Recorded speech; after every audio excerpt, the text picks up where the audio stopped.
Wombat ialah haiwan unik yang berasal dari Australia.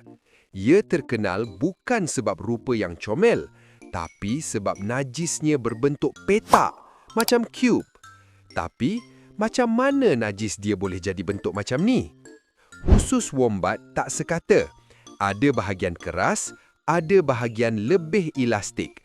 Bila najis bergerak perlahan-lahan dalam usus, tekanan yang berbeza ni mengukir najis jadi bentuk petak, bukan bulat. Tambah pula, proses penghadaman wombat sangat perlahan. Boleh ambil 4 hingga 5 hari. Hampir semua air diserap, sebab tu najis dia sangat kering dan padat. Yang paling menarik, bentuk petak ni ada fungsi survival. Najis petak tak bergolek. Jadi, bila wombat tanda kawasan atas batu atau kayu, najis tu kekal di situ sebagai tanda wilayah. Dan ya, wombat ialah satu-satunya haiwan di dunia yang buat najis berbentuk petak secara semula jadi.